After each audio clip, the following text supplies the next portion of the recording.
It's 2:47 a.m. and you're lying in bed, not quite asleep, but definitely not awake.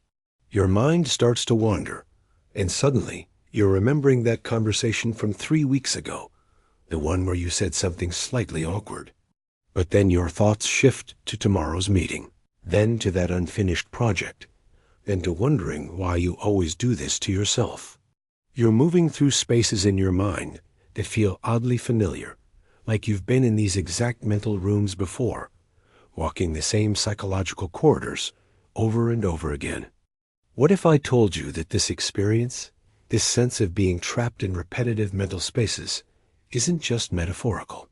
What if your consciousness actually operates like a vast building with rooms, hallways, and spaces that you can get lost in, sometimes for hours, sometimes for years? Right now, millions of people are experiencing what psychologists are beginning to recognize as mental liminal spaces. These are the psychological equivalent of being stuck in an airport terminal at 3 a.m., in a hotel hallway that stretches endlessly, or in an empty office building after hours. They're the spaces between your conscious thoughts where your mind gets trapped, wandering in psychological rooms that serve no purpose except to keep you suspended in mental limbo. But here's what's truly unsettling. Most of the time, you don't even realize you're there. You think you're just thinking, but you're actually trapped in what I call the backrooms of consciousness, infinite psychological spaces that your mind creates and then can't find its way out of. By the end of this exploration, you'll understand why your brain builds these mental rooms, how to recognize when you're trapped in them, and most importantly, how these liminal psychological spaces might actually be serving a purpose you never imagined. You'll discover that what feels like mental torture might actually be your consciousness trying to tell you something crucial about the architecture of your own mind. The question isn't whether you have these mental backrooms. The question is, how long have you been wandering through them without realizing it? And what have they been doing to you while you're there?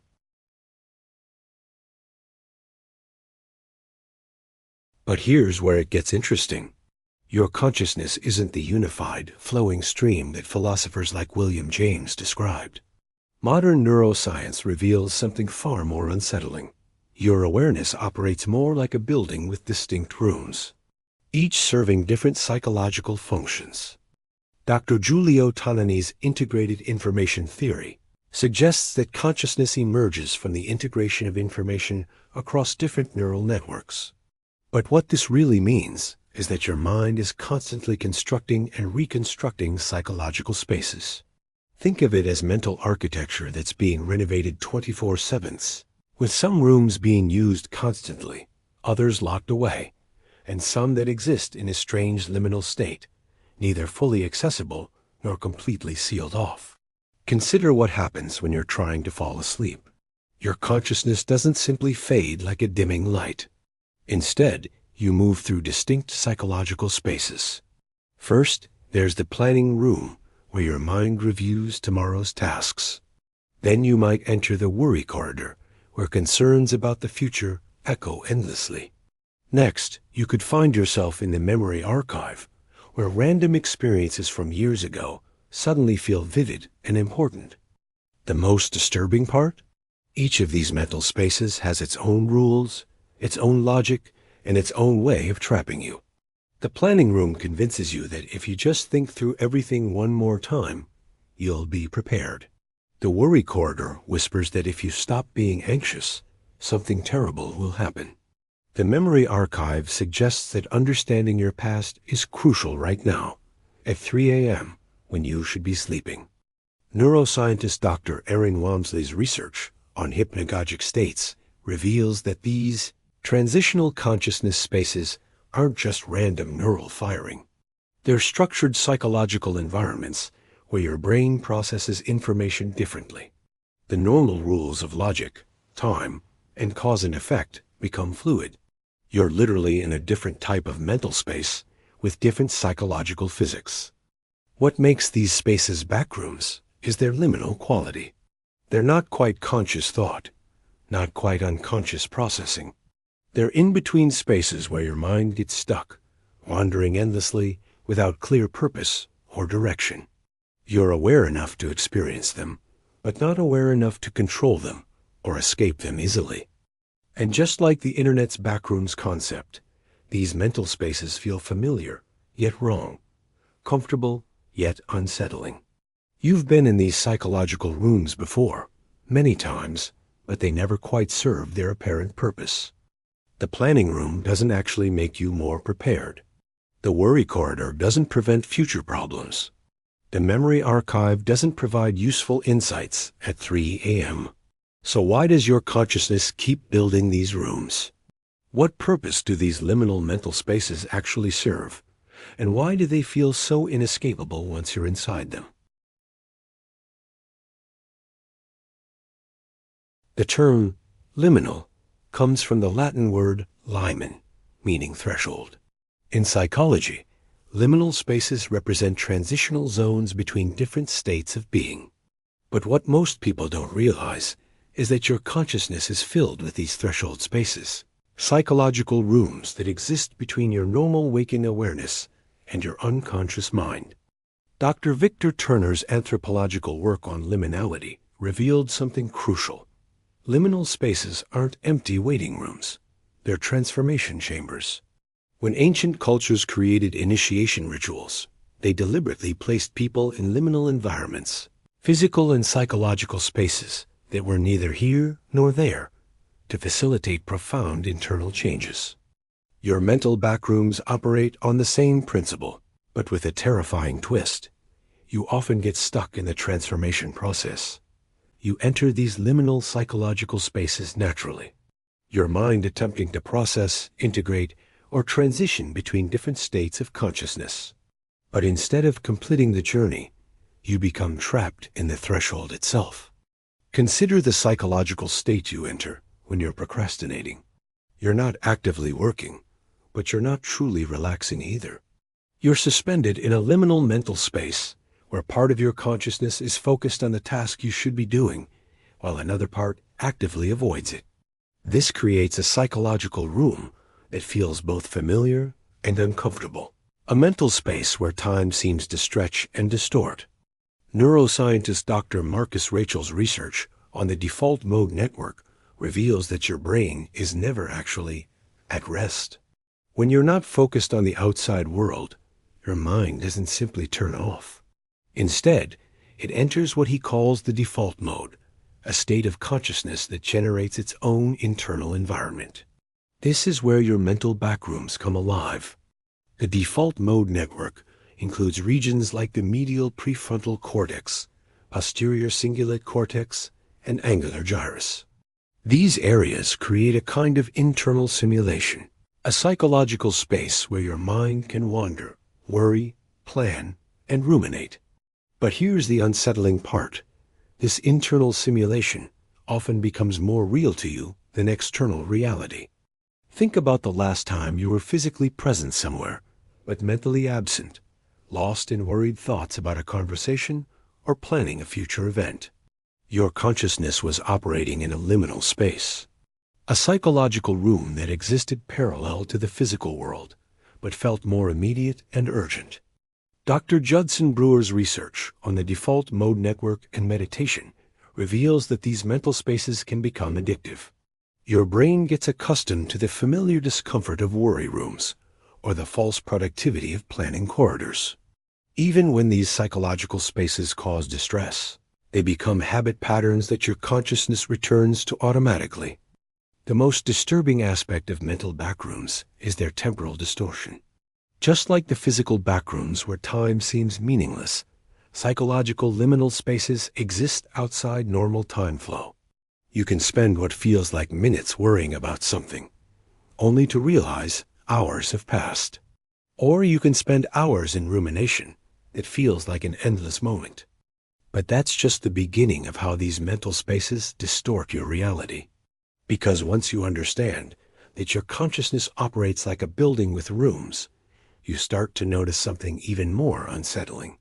Some of these rooms have been occupied for years, and you didn't even know you were living in them.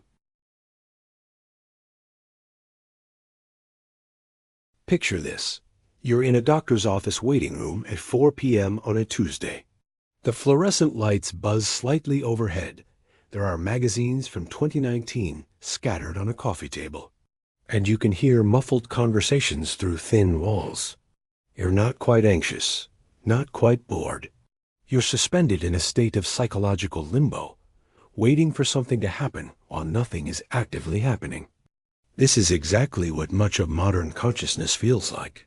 We've created mental waiting rooms where we spend enormous amounts of psychological energy in suspension states, neither moving forward nor truly being present.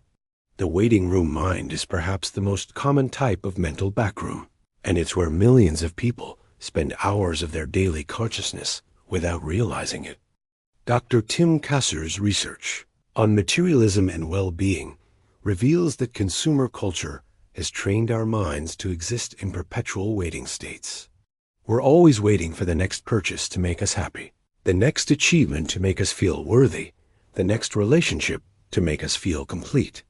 Our consciousness learns to operate in this suspended state, where the present moment is just a way station to a future that might bring satisfaction.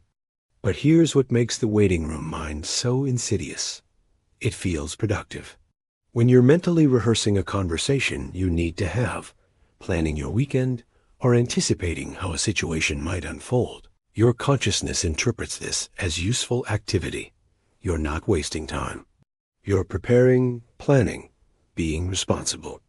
The truth is more disturbing. Psychological research by Dr. Daniel Gilbert on effective forecasting shows that we're remarkably bad at predicting how future events will make us feel. All that mental energy spent in waiting room consciousness, anticipating and preparing for futures that rarely unfold as expected, is largely wasted psychological effort. Consider how much of your consciousness operates in waiting mode right now.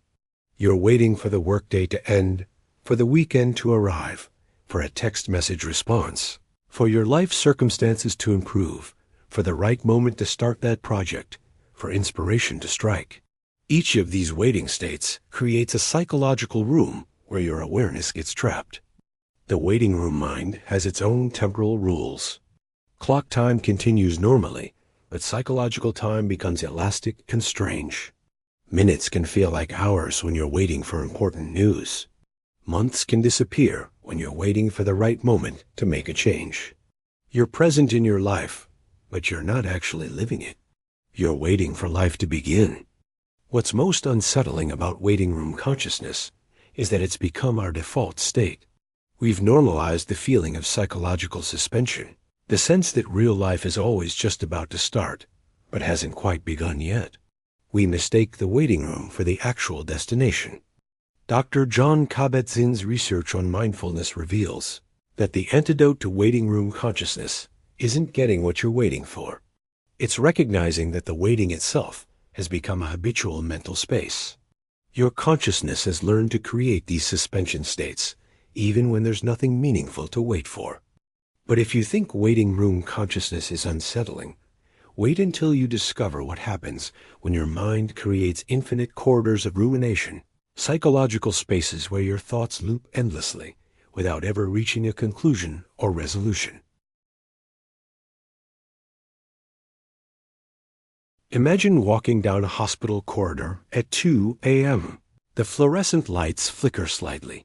Your footsteps echo off the linoleum floors, and every door you pass looks identical. You think you're making progress, moving towards some destination, but after what feels like hours of walking, you realize you've been going in circles. The corridor isn't taking you anywhere. It's just an endless loop designed to keep you moving without ever arriving. This is rumination consciousness, and if you're a night owl, you know this mental space intimately. It's 3 a.m., and your mind enters one of these thought corridors. Maybe it starts with a work problem, a relationship concern, or a decision you need to make. Your consciousness begins walking down this mental hallway, examining the issue from different angles, considering various solutions, analyzing past mistakes. But here's where it becomes a backroom experience. The corridor never ends. Hours pass, and you're still in the same psychological space, thinking about the same problem. convinced that if you just think about it a little more, you'll find the exit, the solution, the resolution. Instead, you're trapped in an infinite loop of mental activity that feels productive but accomplishes nothing. Dr. Susan Noland-Hoeksema's groundbreaking research on rumination reveals something disturbing about these mental corridors. They actually make problems worse, not better. When your consciousness gets trapped in ruminative thinking, you're not problem solving, you're problem amplifying. Each time you walk down that same mental hallway, the problem becomes more complex, more overwhelming, more unsolvable. The neurological reality is even more unsettling. Dr. Wenzel Amy's brain imaging research shows that rumination creates literal neural pathways, actual corridors in your brain that become easier to access with repetition. Your consciousness learns to automatically enter these mental spaces, especially during low stimulation periods like late at night or early morning. Think about your own rumination corridors. Maybe there's the relationship analysis hallway, where you endlessly replay conversations, analyze text messages, and try to decode other people's intentions. Or the career anxiety corridor, where you walk through endless scenarios about your professional future, none of which you can actually control or predict. Or the social interaction replay tunnel, where you relive embarrassing moments and imagine how you could have responded differently. Each of these mental spaces has the same architectural features. They're circular, repetitive, and designed to keep you moving without making progress. They create the illusion of mental activity while trapping your consciousness in psychological loops. What makes rumination corridors particularly insidious is their relationship with time distortion.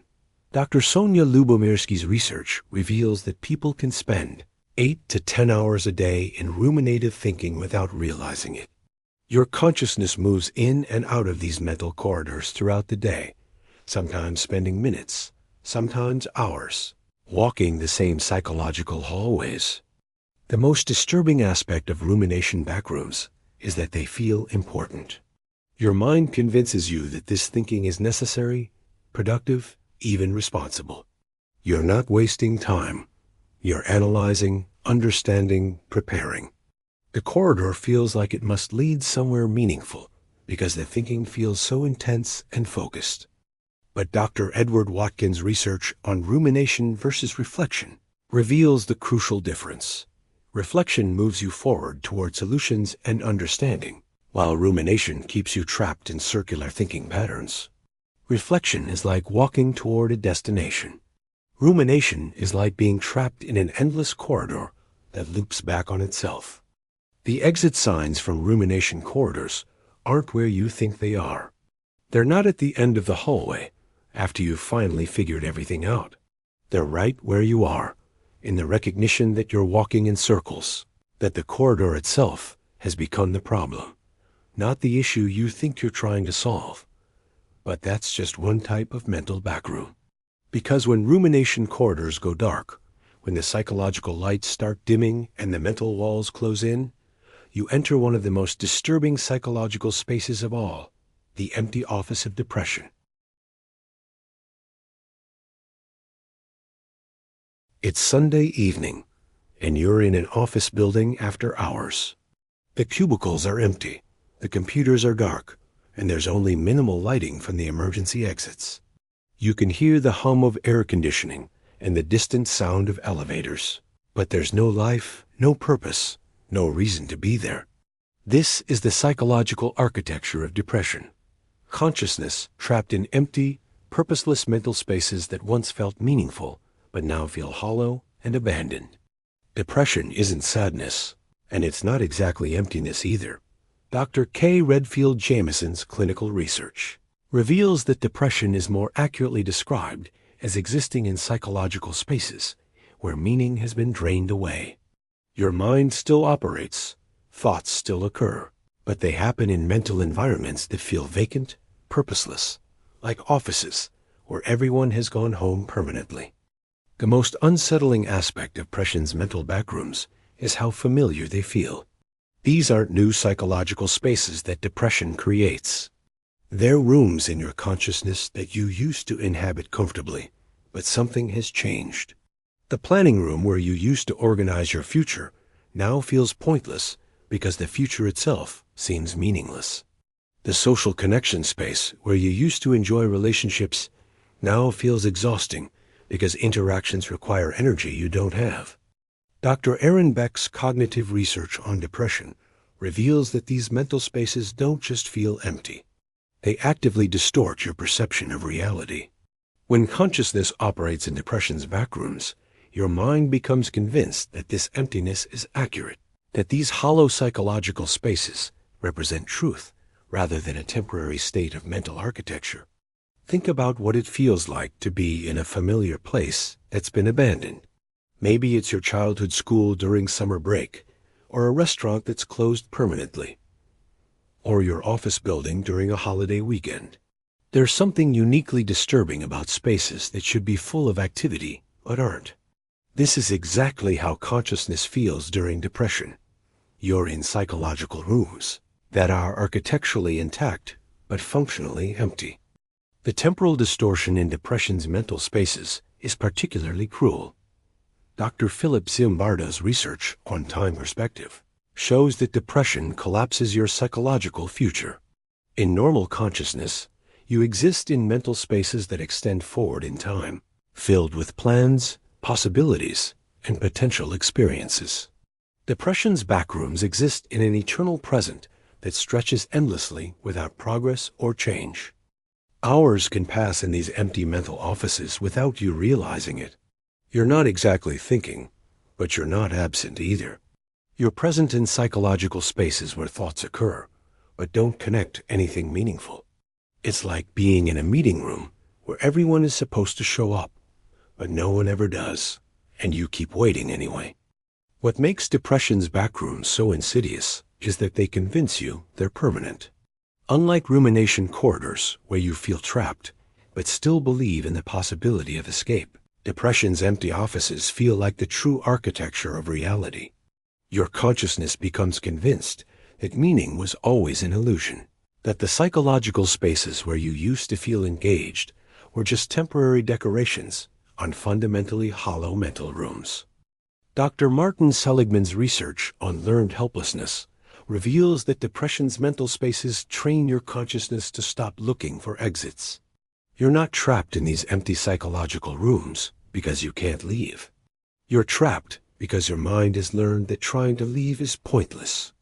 But here's what most people don't understand about depression's backrooms. They're not malfunctions. Dr. Paul Gilbert's research on depression as a biological shutdown response suggests that these empty mental spaces serve an evolutionary function. They're psychological hibernation chambers designed to conserve mental energy during periods when engagement with the world seems futile or dangerous. The problem isn't that your consciousness creates these empty office spaces. The problem is when you get stuck in them, when the temporary shutdown becomes a permanent psychological residence. You're not broken. You're experiencing what happens when your mind's natural protective mechanisms become overactive. But if depression's empty offices feel isolating, wait until you experience consciousness trapped in anxiety's buzzing fluorescent psychological spaces, where every mental room is overlit, hypervigilant, and crackling with electric tension that never resolves. Close your eyes and imagine you're in a 24-hour convenience store at 3 a.m. The fluorescent lights buzz loudly overhead, casting harsh, flickering shadows. Every corner is overlit, nothing is comfortable or soft, and there's an underlying electrical hum that makes your teeth ache. You feel exposed, hyper-aware, like you're being watched from every angle, even though the store is empty. This is anxiety consciousness. Awareness trapped in psychological spaces where everything is too bright, too loud, too intense. Unlike depression's empty offices, anxiety's mental backrooms are overoccupied. Dr. David Barlow's research on anxiety disorders reveals that anxious consciousness doesn't create hollow psychological spaces. It creates hypervigilant mental environments where your awareness is constantly scanning for threats, problems, and potential disasters. The fluorescent quality of anxiety's mental spaces isn't metaphorical. Dr. Joseph Ledoux's neuroscience research shows that anxiety literally changes how your brain processes sensory information. Your amygdala, the brain's alarm system, becomes hyperactive, flooding your consciousness with warning signals. Every thought, every sensation, every possibility gets processed through this hypervigilant mental architecture. Think about the last time you were really anxious about something. Maybe it was before a job interview, during a relationship conflict, or while waiting for medical test results. Notice how your consciousness operated during those periods. You weren't thinking normally. You were existing in psychological spaces where every mental room was overlit with worry, where your awareness couldn't find anywhere comfortable to rest. Anxiety's backrooms have their own unique temporal distortion. Dr. Stephen Hoffman's research on anxiety and time perception shows that anxious consciousness experiences time as simultaneously too slow and too fast. Minutes crawl by when you're waiting for something anxiety-provoking, but days and weeks disappear in a blur of constant mental vigilance. You're trapped in psychological spaces where urgency is constant, but nothing ever actually gets resolved. The most disturbing aspect of anxiety's buzzing fluorescent mental spaces is how they convince you they're keeping you safe. Your consciousness interprets the hypervigilance as necessary protection, the constant mental scanning as responsible preparation. The psychological discomfort feels justified because surely all this mental activity is preventing disasters, solving problems, keeping you prepared for threats. But Dr. Michelle Kraisk's research on anxiety reveals the cruel paradox. Anxiety's hypervigilant mental spaces don't actually improve your ability to handle real problems. The constant psychological buzzing, the overlit mental rooms, the endless scanning for threats, none of this makes you more effective or more prepared. It just exhausts your consciousness while creating the illusion of productivity. Consider how anxiety's backrooms affect your daily experience. You're physically present in conversations, but your consciousness is operating in hypervigilant psychological spaces, constantly monitoring for signs of disapproval, conflict, or rejection. You're at work, but your mental environment is flooded with worry about performance, deadlines, and potential failures. You're trying to relax, but your consciousness can't find the dimmer switch for these overlit mental rooms. What makes anxiety's fluorescent psychological spaces particularly insidious is their addictive quality. Dr. Susan Minika's research on anxiety maintenance shows that your consciousness becomes habituated to these hypervigilant mental environments. Normal, relaxed psychological spaces start to feel dangerous because they're not providing the constant scanning and alertness that anxiety has convinced you is necessary for survival. The buzzing never stops in anxiety's mental backrooms. Even when there's no immediate threat, no current problem, no active crisis, your consciousness continues operating in these overlit, hyperalert psychological spaces. The mental fluorescents stay on 24/7, creating a constant electrical hum in your awareness that you learn to accept as normal. But here's what's truly unsettling. While anxiety keeps your conscious mind trapped in these buzzing, overlit psychological spaces, there are other parts of your mental architecture operating in complete darkness, hidden away in psychological rooms you didn't even know existed. Every building has a basement, and consciousness is no exception. But unlike physical basements that you can choose to explore, the basement of your mind contains psychological rooms that have been deliberately sealed off, hidden away in mental spaces that your conscious awareness rarely visits. This is where your mind stores experiences, emotions, and aspects of yourself that felt too dangerous, too painful, or too threatening to keep in the main floors of consciousness. Dr. Sigmund Freud's concept of repression has been refined by modern neuroscience, but the basic architecture remains disturbing. Your brain actively maintains psychological spaces that are inaccessible to your normal awareness. Dr. Michael Anderson's research on motivated forgetting reveals that this isn't passive. Your consciousness actively works to keep certain mental rooms locked and hidden. Think about memories you've forgotten that suddenly resurface unexpectedly. Maybe it's a childhood experience that comes back during therapy, or an emotional trauma that emerges during times of stress. These memories weren't actually gone. They were stored in basement psychological spaces, mental rooms below the main floors of your consciousness where they continued to exist and influence your behavior without your awareness. The architecture of repression's basement is uniquely unsettling because these psychological rooms operate according to different rules than conscious thought. Dr. Daniel Siegel's research on the unconscious mind reveals that basement mental spaces don't follow logical time sequences. Past experiences exist in present tense. Childhood emotions operate with adult intensity. Fears and desires from decades ago influence current decisions without your conscious mind realizing it. What makes repression's basement most disturbing is that you can feel its influence without being able to access it directly.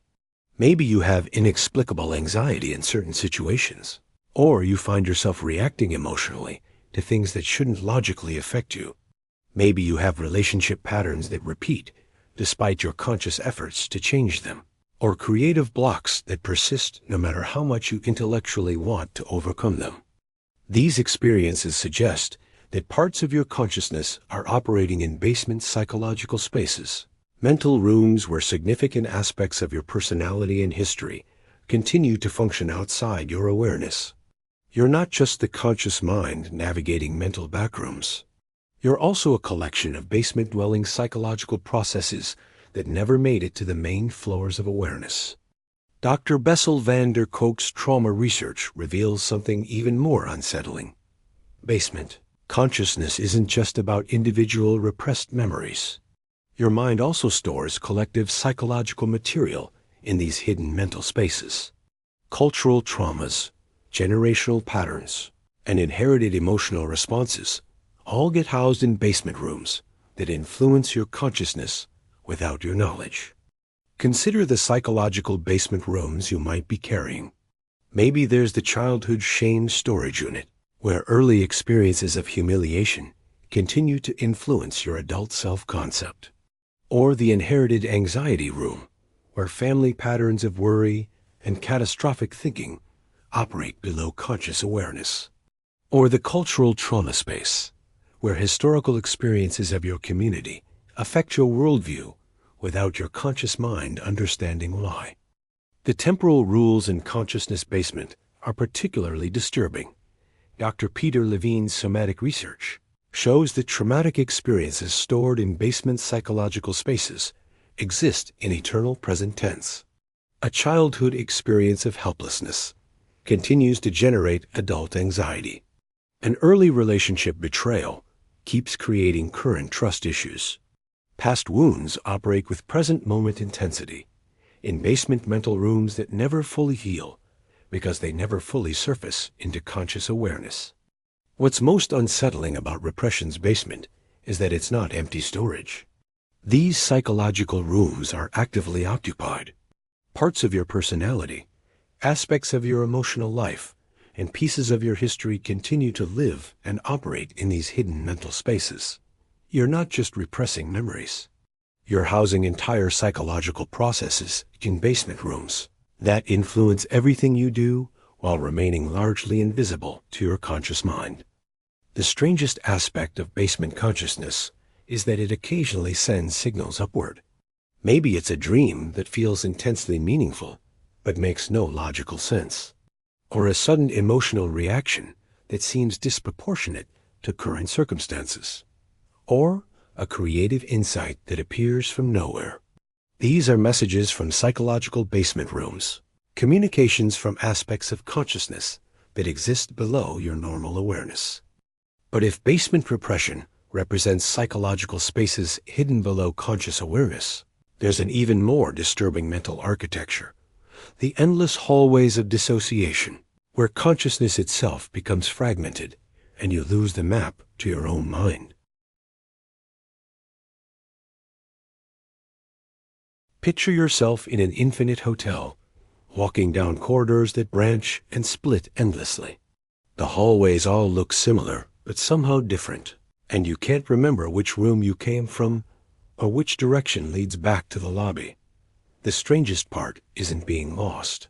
It's the gradual realization that you might not actually be the person walking through these hallways. You're observing someone who looks like you, thinks like you, but feels distant and unfamiliar, as if you're watching yourself navigate a psychological maze from somewhere far away. This is dissociation consciousness, and it represents one of the most disturbing forms of mental backrooms. Dr. Frank Putnam's research on dissociative experiences reveals that dissociation isn't rare or pathological. It's a normal psychological mechanism that creates mental spaces where consciousness splits, fragments, or disconnects from itself. Unlike other mental backrooms where you feel trapped but still feel like you, dissociation creates psychological spaces where your sense of self becomes unstable.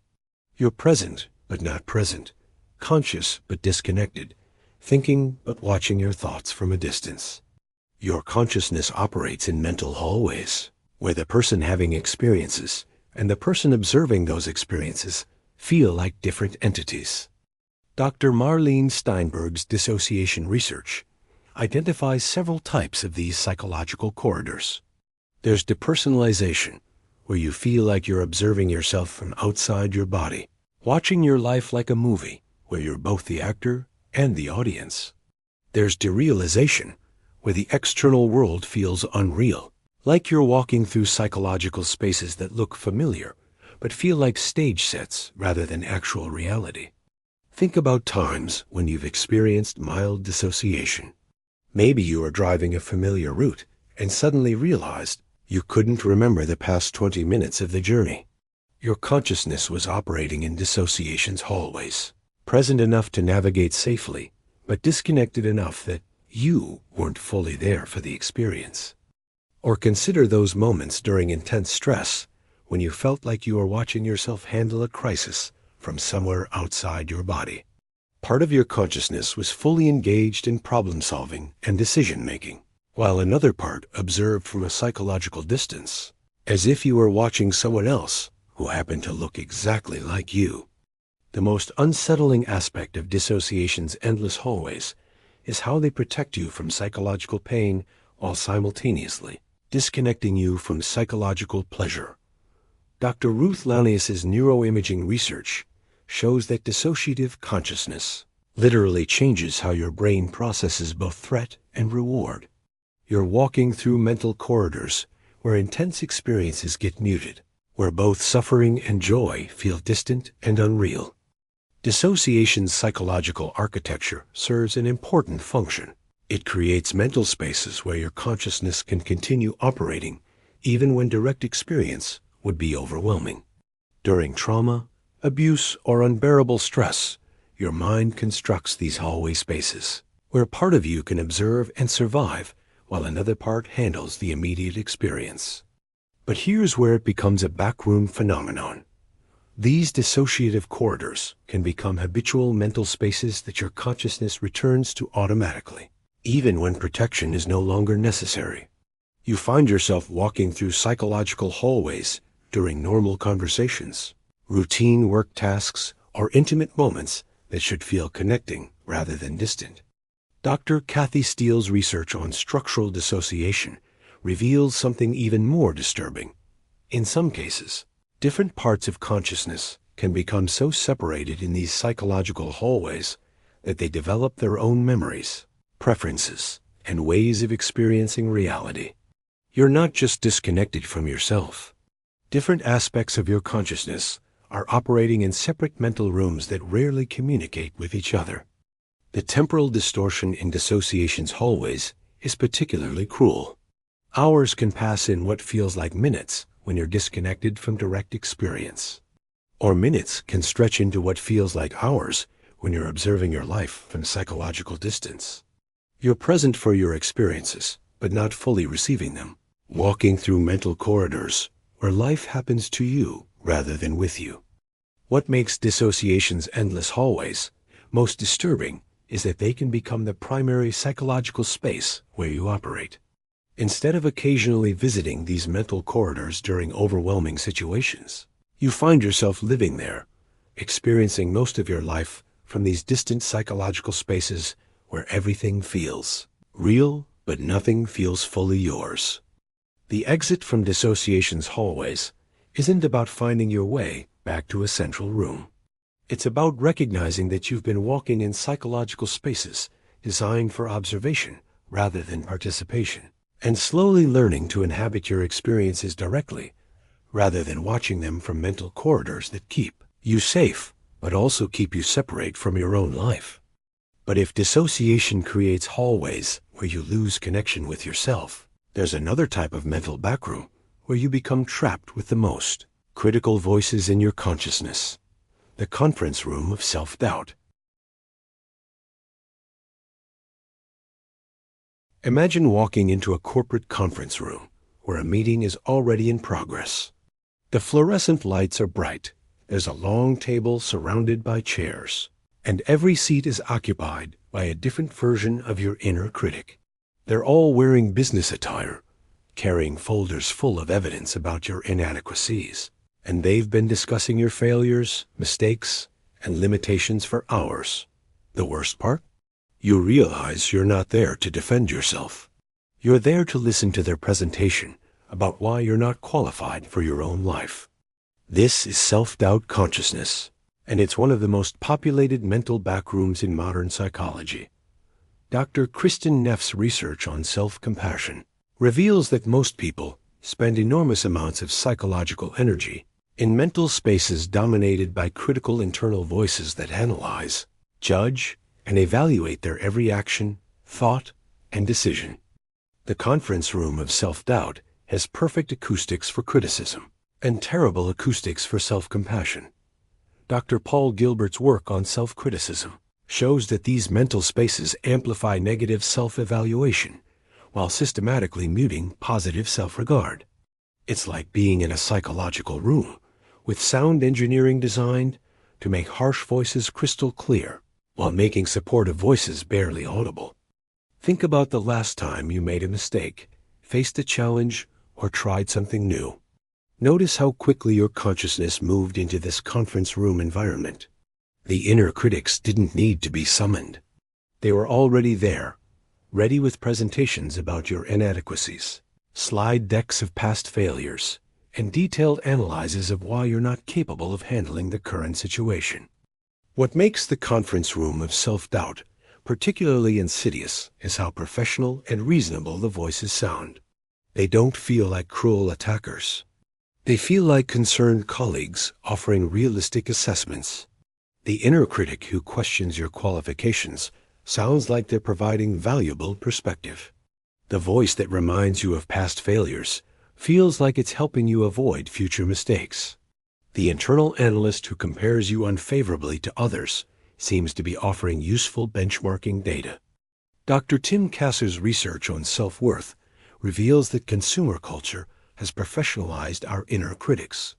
We've learned to evaluate ourselves using external metrics of success, productivity, and achievement. The conference room of self-doubt operates like a corporate performance review that never ends, where your consciousness is constantly being assessed against impossible standards of perfection. The temporal architecture of self-doubt's conference room is particularly cruel. These mental spaces exist outside normal time flow, where past mistakes feel current and future possibilities feel predetermined by previous failures. A social awkwardness from high school can feel as immediate and relevant as yesterday's presentation. A career setback from years ago can dominate discussions about current opportunities. What's most disturbing about the conference room of self-doubt is how it masquerades as helpful thinking. Your consciousness interprets the critical voices as necessary quality control, important self-evaluation, responsible self-monitoring. You mistake the psychological discomfort for productive analysis, the mental exhaustion for thorough preparation.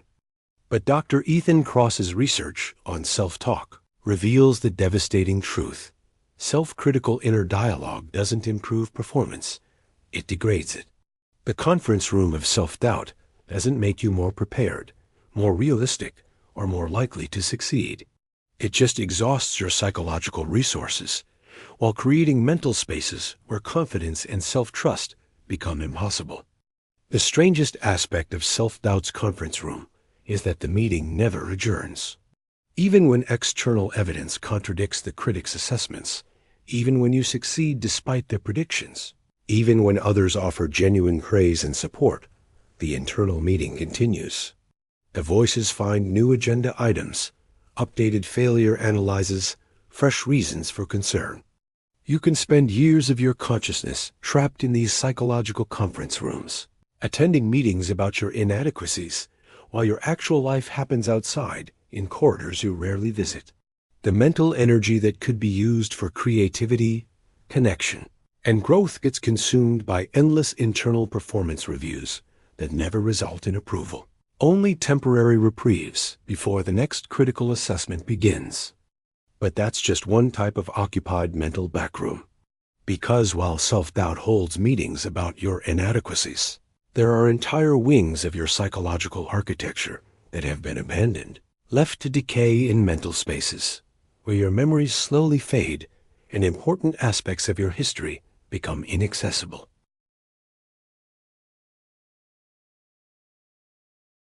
Walk through any old building, and you'll find wings that were once vital but have been closed off. Abandoned areas where dust accumulates on forgotten furniture, and sunlight filters through dirty windows onto rooms that nobody visits anymore.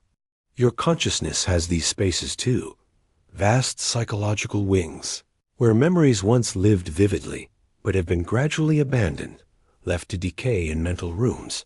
They feel simultaneously familiar and irretrievably distant.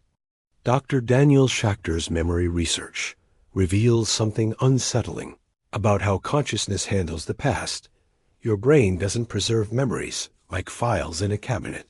It reconstructs them each time you remember, and each reconstruction changes them slightly.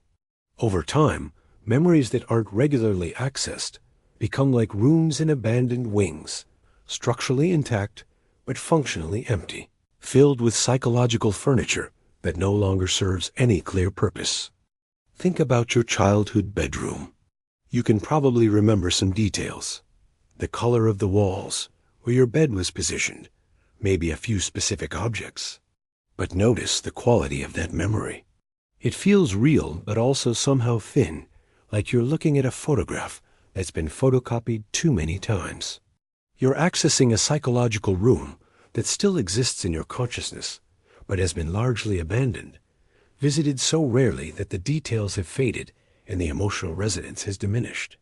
The abandoned wings of memory aren't just about childhood.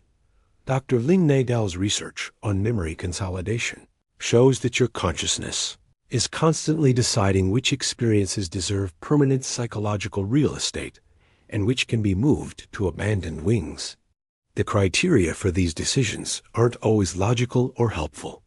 Sometimes profound experiences get relegated to abandoned memory rooms, while trivial details occupy prime psychological space. Consider the memories you've lost access to from just 5 years ago. Where did you live? Who were your closest friends? What were your daily routines, your main concerns, your plans for the future? Some of these memories exist in abandoned psychological wings, mental rooms that you could theoretically access, but rarely visit because they feel disconnected from your current consciousness. What makes memories abandoned wings particularly disturbing is that they're not empty. Dr. Endel Tolving's research on episodic memory reveals that these psychological spaces continue to house aspects of your identity, emotional patterns, and behavioral tendencies that were formed during the experiences you can no longer clearly remember. You're influenced by psychological rooms you can't consciously access. The architecture of abandoned memory wings follows strange rules. Unlike physical abandoned spaces that decay predictably, psychological abandoned wings can suddenly come alive with startling vividness. Maybe it's a smell that transports you instantly to a childhood kitchen you hadn't thought about in decades, or a song that opens up memory rooms so complete and detailed that they feel more real than your current environment. Dr. Proust's famous Madeleine wasn't just literary metaphor. It's neurological reality. Dr. Rachel Herz's research on scent and memory shows that certain triggers can instantaneously illuminate entire abandoned psychological wings, flooding your consciousness with access to mental rooms that had seemed permanently closed off. But here's what's most unsettling about memory's abandoned wings. You don't know what you've lost access to. There are psychological rooms in your consciousness containing experiences, relationships, insights, and aspects of your personality that once felt central to who you were. But they now exist in mental spaces so abandoned that you've forgotten they ever existed.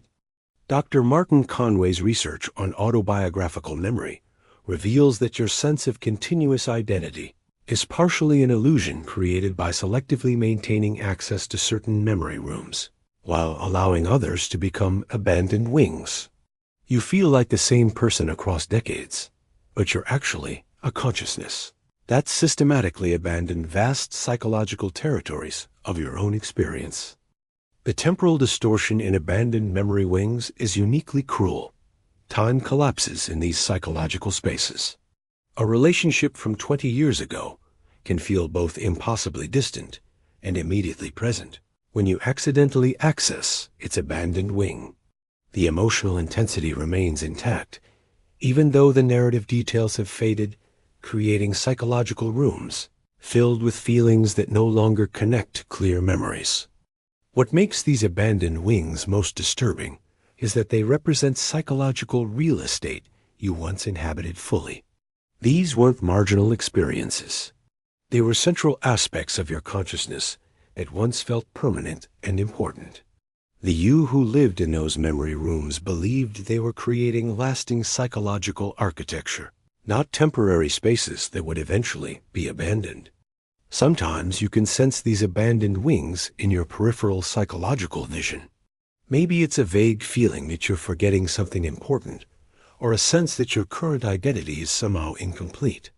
These are signals from abandoned memory rooms, mental spaces that continue to exist, but remain largely inaccessible to your normal consciousness. But if abandoned memory wings represent psychological spaces you've lost access to, there's another type of mental backroom that you return to compulsively, spaces that offer temporary relief, but ultimately keep you trapped in cycles you can't break. The break room of addiction. Every workplace has a break room. Fluorescent lighting, uncomfortable chairs, vending machines, and the persistent smell of reheated coffee. It's not a pleasant space, but it offers temporary escape from the demands of the main work environment. You don't go there because it's enjoyable. You go there because you need a break from where you were, even if where you're going isn't actually better. This perfectly describes addiction consciousness, psychological spaces that offer temporary relief from uncomfortable mental environments, but trap you in cycles that ultimately make everything worse. Dr. Anna Lembke's research on dopamine and addiction reveals that addictive behaviors create mental break rooms that feel necessary, but become prisons, psychological spaces you return to compulsively, even when they no longer provide real relief. The break room of addiction isn't about substances, although it can include them. Dr. Gabor Mate's work on addiction shows that any behavior that provides temporary escape from psychological discomfort can become an addictive mental space. Maybe it's the social media scroll room, where you disappear into endless feeds to avoid dealing with deeper concerns. Or the shopping therapy space, where purchasing decisions create temporary feelings of control and excitement. Or the romantic fantasy lounge, where imagined relationships provide escape from current relationship realities. Think about your own psychological break rooms. What mental spaces do you return to when your main consciousness feels overwhelming? Maybe it's the Netflix binge room, where hours disappear into content consumption that provides temporary numbing but no lasting satisfaction. Or the worry productivity space, where organizing, planning, and controlling minor details creates the illusion of progress while avoiding major life challenges. What makes addiction's break room particularly insidious is how it hijacks your brain's natural reward system. Dr. Robert Sapolsky's research on behavioral addiction shows that these psychological spaces become neurologically embedded, creating mental pathways that automatically activate during stress, boredom, or emotional discomfort. Your consciousness learns to seek these break rooms automatically, without conscious decision-making. The temporal architecture of addiction's break room is uniquely cruel. Time disappears when you're in these psychological spaces, but not in a pleasant, flow state way. Hours vanish into activities that provide no lasting value, no genuine rejuvenation, no actual problem solving. You emerge from addiction's break room more exhausted than when you entered, with your original problems unchanged, but now complicated by lost time and decreased self-respect. Dr. Judson Brewer's research on habit loops reveals that addiction's break room operates on a simple psychological architecture: trigger, routine, reward. Your consciousness encounters uncomfortable mental environments. Trigger automatically seeks the familiar break room, routine, and receives temporary relief, reward. The problem is that the reward becomes less satisfying over time, while the triggers become more powerful. Consider how addiction's break room affects your relationship with your main psychological spaces.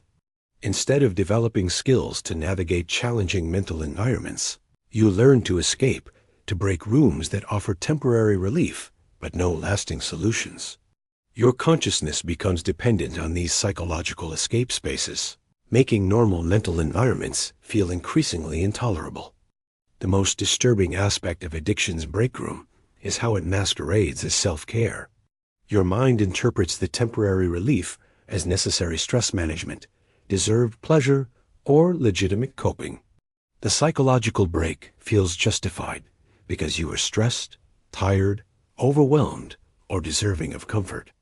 But Dr. Nora Volkow's brain imaging research reveals the cruel paradox. Addiction's break room doesn't actually provide the relief it promises. The neurological changes caused by compulsive behavior make your normal mental environments feel more uncomfortable while making the break room experience less satisfying. You need the psychological escape more while enjoying it less. What makes these mental break rooms so persistent is that they're solving a real problem. Your consciousness genuinely needs relief from challenging psychological environments. The issue isn't that you seek mental break rooms. It's that addiction's version provides temporary escape while creating long-term psychological dependency. The exit from addiction's break room isn't about eliminating the need for psychological relief.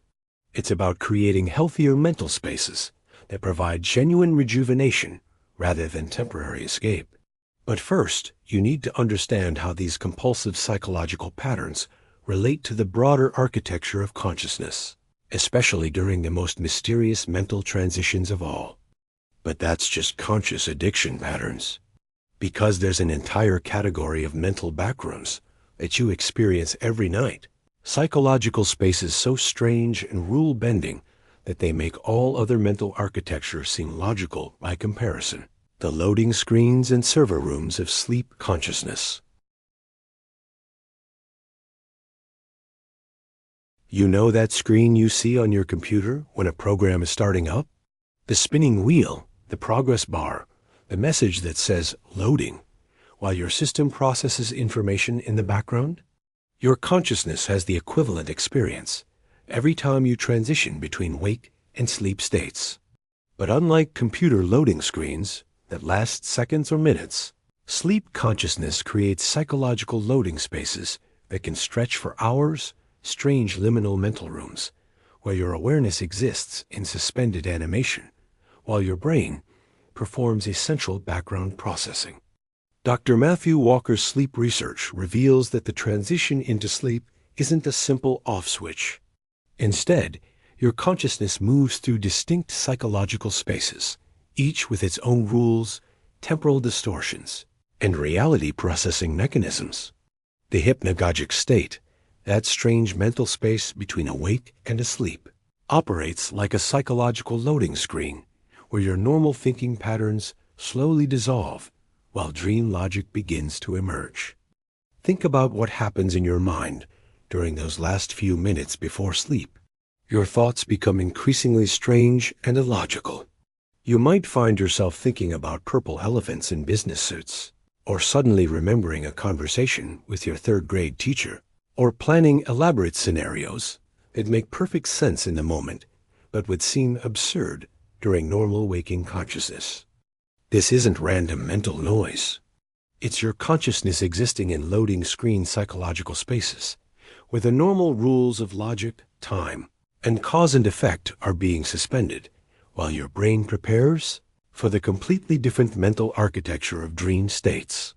Dr. Aaron Walmsley's research on hypnagogic hallucinations shows that these loading screen experiences aren't malfunctions. They're necessary transition spaces, where your consciousness shifts between fundamentally different modes of operation.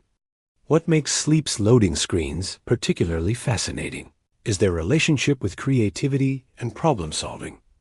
Dr. Deirdre Barrett's research on hypnagogic problem solving reveals that many breakthrough insights occur in these strange transitional mental spaces.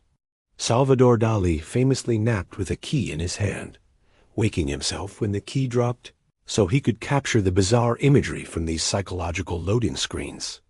The temporal distortion in sleep's loading screens is unlike anything else in consciousness. Minutes can feel like hours as your mind processes the day's experiences in these strange transitional spaces. Or hours can compress into what feels like moments as your consciousness exists in psychological suspension, neither fully awake nor completely asleep. Dr. Giulio Tonani's research on consciousness during sleep transitions reveals something unsettling. During these loading screen states, your sense of unified consciousness begins to fragment. Different parts of your brain start operating independently, creating mental spaces where multiple streams of awareness can exist simultaneously. You're not just transitioning between wake and sleep. You're transitioning between unified and fragmented consciousness. Consider the strange psychological experiences that occur in sleep's loading screens. Maybe you've had the sensation of falling just as you're drifting off, your body shaking awake with a start. Or perhaps you've experienced false awakenings, where you dream you're getting up and starting your day only to realize you're still asleep. These aren't sleep disorders. They're normal experiences of consciousness existing in loading screen psychological spaces, where reality testing becomes unreliable. The most unsettling aspect of sleep's loading screens is how they reveal the constructed nature of normal consciousness. During these transitional mental spaces, you experience firsthand how your brain assembles the sense of unified awareness, continuous identity, and coherent reality that you normally take for granted. The loading screens show you the psychological construction process that usually happens invisibly in the background. Dr. J. Allen Hobson's research on REM sleep onset reveals that these loading screen experiences are actually your consciousness preparing for the most extreme mental architecture of all. Dream states where psychological spaces follow completely different rules than waking mental environments. The loading screens aren't just transition spaces. They're preparation rooms where your consciousness learns to operate in the impossible physics of dream psychology. But here's what most people don't realize. Sleep's loading screens can become stuck, creating psychological spaces where your consciousness gets trapped in transitional states. Maybe you've experienced insomnia, where you're caught in endless loading screen loops, neither fully awake nor able to complete the transition to sleep. Your consciousness becomes trapped in these liminal mental spaces, existing in psychological suspension for hours. What makes sleep's loading screens most mysterious is that they represent the only mental spaces where your consciousness routinely and successfully transitions between completely different modes of psychological architecture. Every night, your awareness navigates from logical, linear waking consciousness through these strange transitional spaces into the impossible mental environments of dreams and back again upon waking. But if loading screens represent consciousness in transition, there's an even deeper level of sleep architecture where the most fundamental psychological processing occurs. The server rooms of dreams, where your mind performs maintenance, integration, and updates on the core systems of consciousness itself.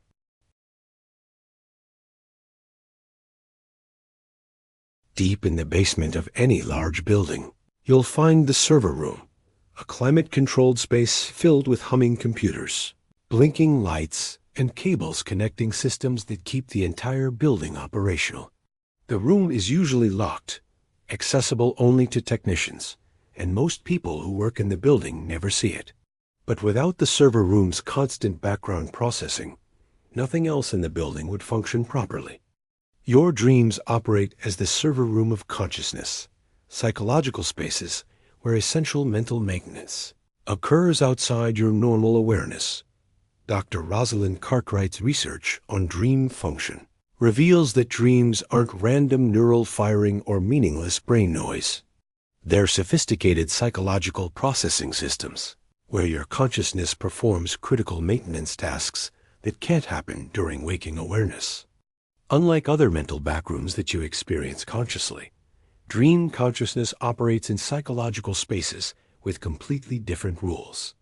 Time becomes non-linear, identity becomes fluid, and impossible scenarios feel completely logical. You can be simultaneously yourself and someone else, in multiple locations at once, experiencing events that violate physical laws while feeling certain they make perfect sense. Dr. Matthew Walker's research on sleep and memory consolidation shows that dream server rooms perform essential psychological functions. During REM sleep, your consciousness sorts through the day's experiences, deciding what to store in long-term memory wings and what to discard. Emotional experiences get processed and integrated, traumatic memories get filed in appropriate psychological spaces, and new learning gets connected to existing knowledge networks. Think about the strangest dream you've had recently. Notice how it combined familiar elements in impossible ways. People from different periods of your life interacting, locations that morphed and changed, scenarios that felt urgent and meaningful despite making no logical sense. Your consciousness was operating in server room psychological spaces, where normal reality constraints are suspended to allow for deeper processing. What makes dream server rooms particularly fascinating is their relationship with problem-solving and creativity. Kekule's famous discovery of the benzene ring structure came during a dream where he saw a snake eating its own tail. Paul McCartney's Yesterday came from a dream melody. These weren't coincidental inspirations. They were results of consciousness operating in server room psychological spaces, where new connections and insights can emerge outside the constraints of logical thinking. The most unsettling aspect of dream server rooms is that you're completely present during these experiences, but have almost no control over them. Unlike other mental backrooms where you can recognize you're trapped and work toward escape, dream consciousness operates in psychological spaces where your critical thinking is offline. You fully experience impossible scenarios without questioning their logic until you wake up. Dr. Alan Hobson's research on dream consciousness reveals that during REM sleep, the prefrontal cortex, responsible for logical thinking and reality testing, shows decreased activity while the limbic system, responsible for emotions and memories, becomes hyperactive. Your consciousness literally operates in different neural architecture during dreams, creating psychological spaces with emotional logic rather than rational logic. Consider how dream server rooms process your waking experiences. That awkward conversation from work might appear in dream psychological spaces, transformed into a scenario where you're giving a presentation to talking animals.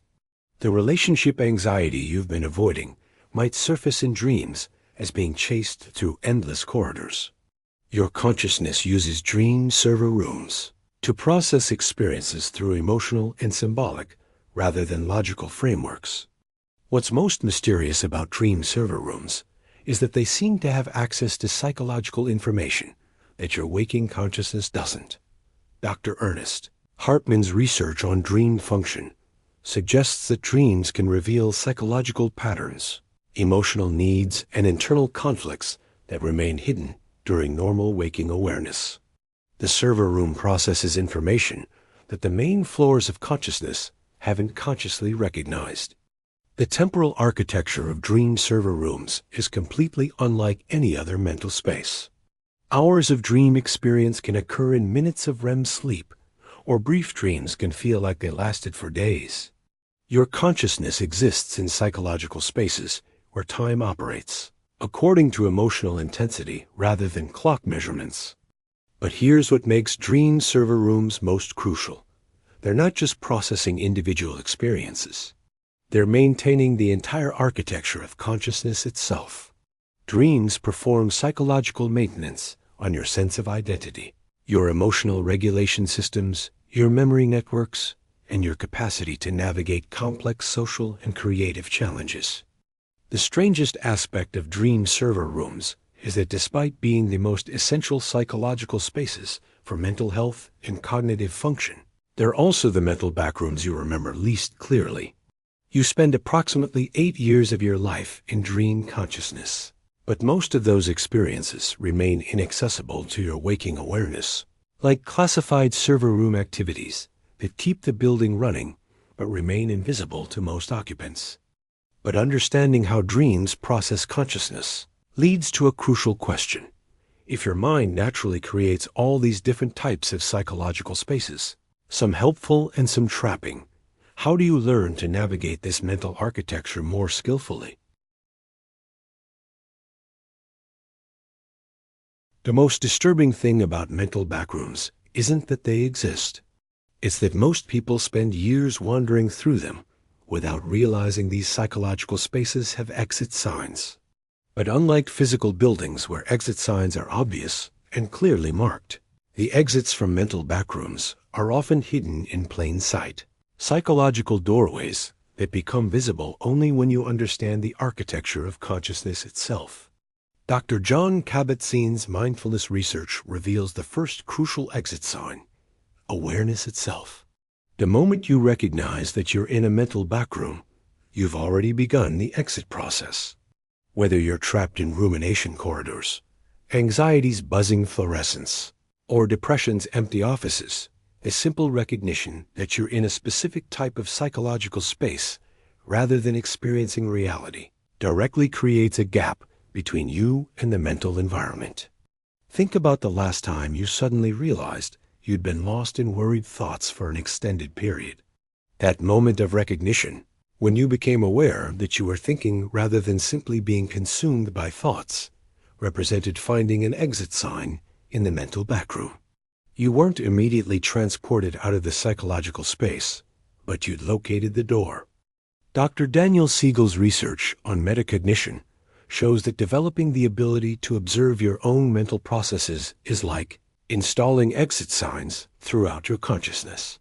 When you can recognize "I'm in the conference room of self-doubt" or "I'm walking through rumination corridors again," you've created psychological distance between your awareness and the mental environment that was previously consuming you. But recognizing exit signs isn't the same as knowing how to use them. Acceptance and commitment therapy research by Dr. Stephen Hayes reveals that many people try to escape mental backrooms by fighting against them, which paradoxically keeps them more trapped.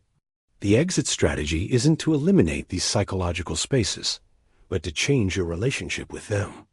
Consider the difference between being trapped in anxiety's buzzing fluorescent rooms and visiting them consciously. When you're trapped, the hypervigilant mental space feels like reality. You are the anxiety. When you're visiting consciously, you can observe the psychological environment while maintaining awareness that it's a temporary mental state rather than permanent truth about reality. Dr. Tara Brach's research on radical acceptance suggests that some exit signs require counterintuitive approaches. Instead of trying to escape depression's empty offices, you might need to fully experience them while maintaining awareness that they're temporary psychological spaces. Instead of fighting against rumination corridors, you might need to walk through them consciously while recognizing their mental constructs rather than actual problems requiring solutions.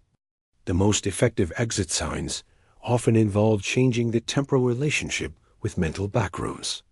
Eckhart Tolle's present moment awareness research shows that most psychological traps exist in mental spaces oriented toward past regrets or future anxieties. The exit often involves returning consciousness to present moment awareness, where mental backrooms lose their compelling quality. Think about how this works with rumination corridors. When you're walking endless mental hallways analyzing problems, you're existing in psychological spaces oriented toward past mistakes or future concerns. The exit sign appears when you bring your awareness to the present moment, where the actual physical and immediate experience is usually manageable, even if the mental analysis was overwhelming.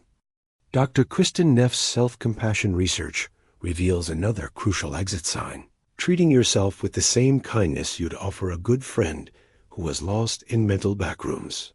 The conference room of self-doubt becomes less compelling when you can recognize the voices as harsh, inner critics rather than accurate assessments, and respond to yourself with understanding rather than additional judgment. But here's what's most important about exit signs. In mental backrooms, they don't eliminate these psychological spaces from your consciousness. Dr. Marcia Linehan's dialectical behavior therapy research shows that healthy consciousness includes the full range of mental environments, including uncomfortable ones. The goal isn't to never experience anxiety's buzzing rooms or depression's empty offices. It's to navigate them skillfully, rather than getting trapped indefinitely. Some exit signs require professional guidance. Dr. Bessel van der Kolk's trauma therapy research shows that consciousness trapped in basement, repression, or dissociation's endless hallways often needs therapeutic support to locate exits. These aren't psychological spaces you can navigate alone, and recognizing when you need help is itself an important exit sign. The strangest aspect of mental backroom exit signs is that they're often most visible during the experiences themselves, rather than when you're analyzing them afterward. The moment of recognition, the breath of awareness, the shift in perspective that creates psychological distance from the mental environment happens in real time, not through later intellectual understanding. What makes exit signs most practical is that they become more obvious with practice. Dr. Richard Davidson's neuroscience research on meditation shows that consciousness can literally rewire itself to recognize these psychological spaces more quickly and navigate them more skillfully. The more you practice finding exits from mental backrooms, the more natural and automatic the process becomes. But understanding exit signs leads to the final question. What happens when you stop trying to escape the architecture of consciousness and instead learn to navigate it with wisdom and acceptance? When you started this exploration, you might have thought consciousness was a single, unified experience, a straightforward mental space where you simply think and feel and decide. Now you understand something far more complex and ultimately more liberating. Your awareness operates like a vast building with countless rooms, corridors, basements, and hidden spaces, each serving different psychological functions, each with its own rules and temporal distortions. The backrooms of consciousness aren't malfunctions or problems to be eliminated. They're part of the sophisticated architecture that makes human awareness possible. Dr. Antonio Damasio's research on consciousness reveals that the complexity of these mental spaces, including the uncomfortable and seemingly trapped ones, represents the price and the gift of having a brain sophisticated enough for self-awareness, creativity, and deep emotional experience. Think about what you've discovered about your own mental architecture tonight. Maybe you've recognized the rumination corridors you walk regularly, or the empty offices of depression you sometimes inhabit, or the buzzing fluorescent anxiety rooms that feel both familiar and uncomfortable. This recognition isn't pathological. It's human. These psychological spaces exist because you have a consciousness complex enough to create multiple mental environments, each attempting to serve your survival and well-being in different ways. The most profound shift in understanding mental backrooms comes when you realize that you are not trapped in these psychological spaces. You are the awareness that can observe them, navigate them, and choose how to relate to them. Dr. Sam Harris's research on the illusion of self reveals that there's a deeper level of consciousness that exists prior to all these mental rooms and corridors, an awareness that can witness the various psychological environments without being consumed by any of them. This doesn't mean the mental backrooms become pleasant or that psychological suffering disappears. Anxiety's fluorescent rooms still buzz uncomfortably. Depression's empty offices still feel hollow. Rumination corridors still loop endlessly. But when you understand these as temporary psychological spaces, rather than permanent truth about reality, you can navigate them with greater skill and less resistance. Consider how this understanding changes your relationship with difficult mental states. Instead of asking, "Why am I anxious?" you can ask, "What is it like to observe consciousness operating in anxiety's buzzing psychological spaces right now?" Instead of fighting depression, you can explore, how does awareness experience these empty mental offices, and what do they reveal about the architecture of human consciousness? Dr. Thomas Metzinger's research on the phenomenal self model suggests that what you typically think of as yourself is actually one of the rooms in consciousness, a psychological space where your sense of identity gets constructed and maintained. This means you're both the occupant of mental backrooms and the awareness that can step back and observe the entire psychological building. The most liberating aspect of understanding consciousness as architecture is that it normalizes the complexity of human mental experience. You're not broken because you have difficult psychological spaces. You're not weak because sometimes you get lost in mental corridors. You're not failing because you occasionally find yourself in empty psychological rooms. You're human, which means you have access to the full range of mental architecture that makes creativity, love, growth, and deep understanding possible. Tomorrow, when you encounter these familiar mental spaces, you'll have a different relationship with them. When you notice yourself entering rumination corridors, you might think, my mind is creating one of those endless hallway experiences again. I wonder how long I'll walk here before I remember I can observe this process rather than being consumed by it. When you find yourself in anxiety's overlit psychological spaces, you might recognize, this is what consciousness feels like when it's operating in hypervigilant mode.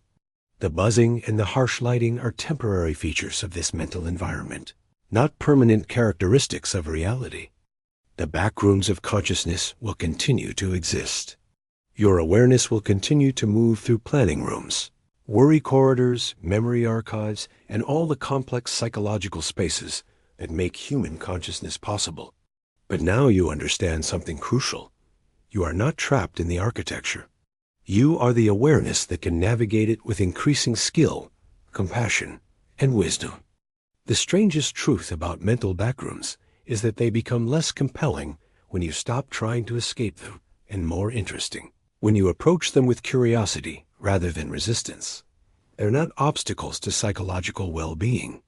They're part of the magnificent complexity of human consciousness, psychological spaces that reveal the extraordinary sophistication of your mind's ability to create internal environments for processing, integrating, and understanding the full spectrum of human experience.